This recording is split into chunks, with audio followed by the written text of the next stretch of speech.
Last week's Parashat Beha'alotcha, talks about the mitzvah on Aaron to light the menorah, and ends with Vayas Kein Aharon El Mul Pnei HaMenorah He'elah Neroteha Ka'asher Tziva Hashem et Moshe. Aaron lit the menorah like Hashem commanded Moshe. And Rashi there makes a cryptic comment, and he says it tells us the shevach of Aaron, it praises Aaron shelo shina, that he did not deviate. And this is a perplexing comment. Like, what exactly is the Havamina? Why would we have thought Aaron would deviate? Hashem told him, light the 7 branches of the menorah. He lit the 7 branches of the menorah. It doesn't seem so complicated. Like, why would he necessarily have been tempted to deviate from the commandment that Hashem gave him? So a few explanations of this Rashi are found among the Achronim. Sefer called Periche Rashi suggests that we should understand this particular Parish of Rashi in light of the first Rashi in this week's Parsha, where he talks about the smichot, the fact that the commandment on Aaron to light the menorah is written in the Torah right after. I know for us it's a week later, but it's right after the Karbanot of the Nesi'im for the Chanukat HaMizbeach. Aaron was upset, perhaps, that these Nesi'im did something special. They volunteered, in 12 days, they volunteered special Karbanot for the inauguration of Mizbeach, and Shevet Levi was the only Shevet that was not included. So Hashem said, oh, your mitzvah is greater than theirs. You get to light the menorah every day. These Nesi'im, what was unique about what they did was not just that they brought karbanos. Lots of people brought karbanos every day. It's that they were mechadish something. They did something new and different. There was no such halacha as karbanos for the inauguration of the Mizbeach in the Torah. It had never been commanded until now. Many of these things that they brought were horasha, a one-time special dispensation, such as an individual bringing a Ketoret, as was pointed out by Rashi in last week's Parsha. They were mechadisham. They did something different. By doing that, they put their personal imprint on the Avodas HaMikdash. They added something that came from inside them to what was in the Mikdash. Perhaps Aaron would have been tempted also. There's always a great temptation that someone wants to put their own stamp, their individuality on something. It's important in life to live your own individuality and not to just be the same as everyone else. We're not trying, Judaism is not a cookie cutter that's trying to make everyone the same as everyone else. It's important to do things your way and make your unique contribution.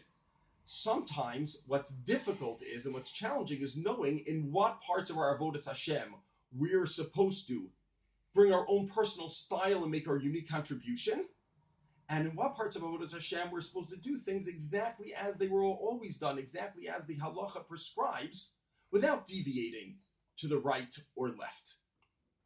That was Aaron's challenge. Shivcho shel Aaron shloshina. He might have been tempted to think the Nesi'im were mechadish. They put their individual stamp on things. They did something they were not commanded, and that was accepted by Hashem. Maybe the menorah is also a context where I should do something special. I should add my own style. I should add my own touch. I should do it a little different and improve it, quote unquote. Based on the idea I had when I woke up this morning, based on the feelings that I feel today. Shivcha Shalom Shaloshina, no. There are some parts of Judaism of Avodas Hashem where you need to put your individual stamp, but the day-to-day workings of the Mishkan, Kasher Tziva Hashem es Moshe, has to be done exactly the way Hashem commanded us, not any more, not any less. And Aaron was able to resist that temptation and to understand the subtleties of the halachic system and know when there's room to be mechadish and when Hashem wants us to follow our Masorah and do things exactly the way He commanded us and not any different. A second shot is found in the Vilna Gaon. The Vilna Gaon says Shaloshina is not referring to the actual actions that Aaron did when he lit the menorah.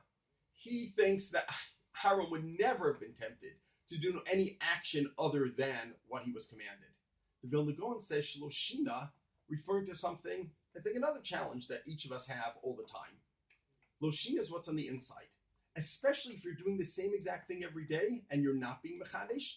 So much of the Torah is doing the same thing day in and day out.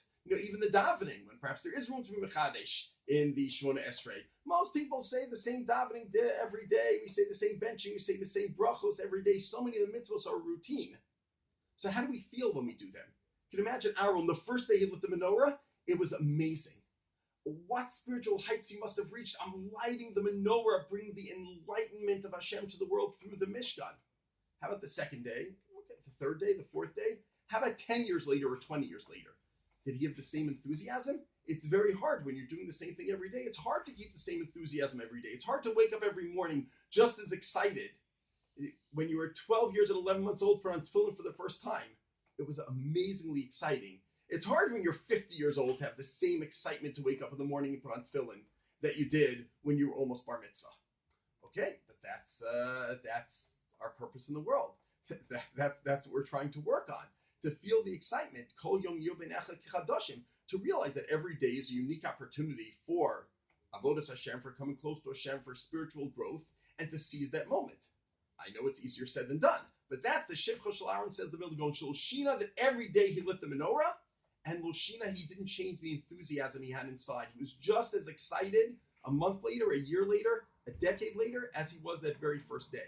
And that certainly represents a challenge, I think, to anyone who's serious about avodas Hashem. On the one hand, Shloshina in the actions, to recognize that, although sometimes we have to put our individual stamp on our avoda, sometimes the Ratzon Hashem is that we do exactly what our parents and our grandparents and our great-grandparents did, and we and we follow the mitzvos that came down to us from Sinai, just as Moshe taught Yoshua when he came down from Har Sinai, and at the same time, to find the enthusiasm every day, even though we're doing the same thing we did yesterday and the day before, but every day we're a different person, we're doing it in different circumstances. We're a little more spiritual than we were yesterday because we're building on yesterday's spiritual accomplishments, and to find the enthusiasm and excitement in our avodas Hashem every day. Those twin challenges perhaps are hinted at in this short cryptic comment of Rashi, Shloshina. I just want to end with a Hasidic vort. Rabbi Meir Parashat suggested perhaps a drush in this Rashi, Shloshina. The Shloshina might not refer to how Aaron lit the menorah, but Shloshina, that Aaron, not that he didn't deviate, Shloshina, that he didn't change. After all, we mentioned Rashi in the beginning of the Parsha, that Aaron, Hashem Yisbarach said to Aaron, Shalcha gedola mishalahem, your portion is greater than theirs. Yeah, the Nesiim once brought karbanos, so you get to light the menorah every day. They sacrificed a few animals and some flour and incense and gold and silver. You light the menorah. You bring the light of Torah to the Jewish people. You bring light down from the supernal realms into this world day in and day out. Aaron, you are the greatest. If Hashem told that to me, I think I would become quite arrogant and start thinking a lot of myself. It says Rabbi he did what Hashem commanded him. He didn't think anything more than that. Even though he had this amazing privilege and was told that his job was so much more sublime than perhaps anyone else's in the world, possibly with the exception of his brother, but certainly anyone else's in the world. Nonetheless, he wasn't a different person after he heard that than before. He was still a regular fellow. He didn't think a lot of himself. He didn't demand honor for himself. He didn't go around asking people to look up to him. He still thought, I'm just doing what Hashem asks of me, same as everyone else. And he didn't let it go to his head. Miratz Hashem, we should be zoche to really to grow every day in our avodah Hashem like Aaron did. And no matter what we accomplish, remember the Hasidic Shavart as well, Shloshina, that no matter how spiritually accomplished we are and how important what we do is, not to let it go to our head and to remain the same person that we were before we began this journey.